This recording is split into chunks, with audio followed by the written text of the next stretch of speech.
Hello everyone, welcome back to knowledge for future study channel. Science के important question हम इस video में discuss करेंगे।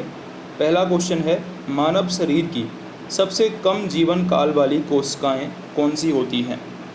ऑप्शंस आपके सामने हैं। करेक्ट आंसर होगा इसका आहार नाल की कोशिकाएं सबसे कम जीवन काल वाली होती हैं। मानव शरीर की सबसे अधिक जीवन काल वाली कोशिकाएं कौन सी होती हैं? तो सबसे कम तो आहार नाल वाली होती हैं और सबसे अधिक जीवन काल वाली मस्तिष्क कोशिकाएं होती हैं। फर्स्ट ऑप्शन करेक्ट हो जाएगा। वयस्क लाल रक्त कणिकाओं में नहीं पाई जाती है, तो वयस्क लाल रक्त कणिकाएं केंद्रक नहीं पाया जाता है इनमें। बे ऑप्शन करेक्ट हो जाएगा। कोशिकाएं जिनमें विभाजन नहीं होता है वे कौन सी होती हैं? तो तंत्रिका कोशिकाओं में विभाजन नहीं होता है। ए ऑप्शन करेक्ट हो जाएगा। पादप कोशिका में केंद्रक किस भाग में होता है? पादप कोशिका में परिधीय भाग में केंद्रक पाया जाता है। से ऑप्शन करेक्ट होगा। पारिस्थितिकी निम्नलिखित के बीच पारस्परिक संबंधों का अध्ययन है। पारिस्थितिकी जीव और वातावरण के बीच पारस्परिक संबंधों का अध्ययन है। स्व पारिस्थितिकी ऑटो इकोलॉजी का अभिप्राय क्या है? व्यक्तिगत जीवधारी का पारिस्थितिकी अध्ययन करना ऑटो इकोलॉजी कहलाता है। पारिस्थितिकी तंत्र इकोसिस्टम शब्दावली किसने प्रस्तुत की? ये प्रस्तुत की थी टेंसले ने। पारिस्थितिकी तंत्र इकोसिस्टम, ये टेंसले ने दिया था शब्द।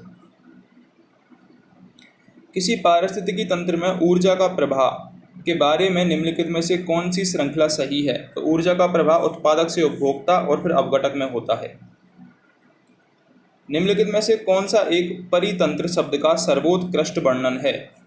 एक दूसरे से अन्योन्य क्रिया करने वाले जीवों का समुदाय परितंत्र का अर्थ है। पारिस्थितिकी तंत्र के दो घटक कौन से हैं? तो जैविक और अजैविक दो घटक होते हैं पारिस्थितिकी तंत्र के। पारिस्थितिकी शब्द को सर्वप्रथम प्रतिपादित करने का श्रेय किसको जाता है? ये जाता है रिटर को। पारिस्थितिकी शब्द को सर्वप्रथम प्रतिपादित करने का श्रेय रिटर को जाता है। कोशिकीय व आणविक जीव विज्ञान केंद्र कहाँ स्थित है? तो ये हैदराबाद में स्थित है। डी ऑप्शन करेक्ट हो जाएगा। किसी श्रृंखला में प्राथमिक उपभोक्ता होता है? तो शाकाहारी किसी श्रृंखला में प्राथमिक उपभोक्ता होता है। खाद्य श्रृंखला बनती है। खाद्य श्रृंखला उत्पादक, उपभोक्ता और अपघटकों से बनती है। निम्न में से कौन परितंत्र का अजीवीय घटक है? तो क्लारेला परितंत्र का अजीवीय घटक है।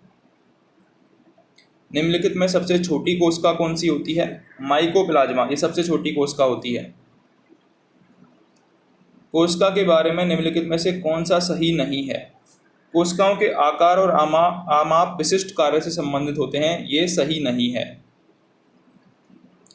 कोशिका का जीवित अंश जीव द्रव्य कहलाता है। ये किससे बना होता है? कोशिका द्रव्य, केंद्रक द्रव्य और कोशिकांग से मिलकर। न्यूक्लियस के बाहर डीएनए कहाँ मिलता है? माइटोकॉन्ड्रिया में न्यूक्लियस के बाहर डीएनए मिलता है। सी ऑप्शन करेक्ट है। निम्नलिखित पोषकों में से कौन सा एक पौधों की कोशिका भित्ति का एक संरचनात्मक घटक है? मैग्नीज पौधों की कोशिका भित्ति का संरचनात्मक घटक होता है। निम्नलिखित कोशिका अंग में से कौन सा एक अर्धपारगम्य है? कोशिका झिल्ली अर्धपारगम्य होती है। फर्स्ट ऑप्शन करेक्ट है। जंतु कोशिका में अनुपस्थित होता है। जंतु कोशिका में लवक, कोशिका भित्ति और बड़ी रेखाएं तीनों अनुपस्थित होते हैं, तो उपरोक्त सभी करेक्ट हो जाएगा। अगर आपको क्वेश्चंस हेल्पफुल लगे हों तो चैनल को सब्सक्राइब, वीडियो को लाइक और शेयर जरूर कर दें।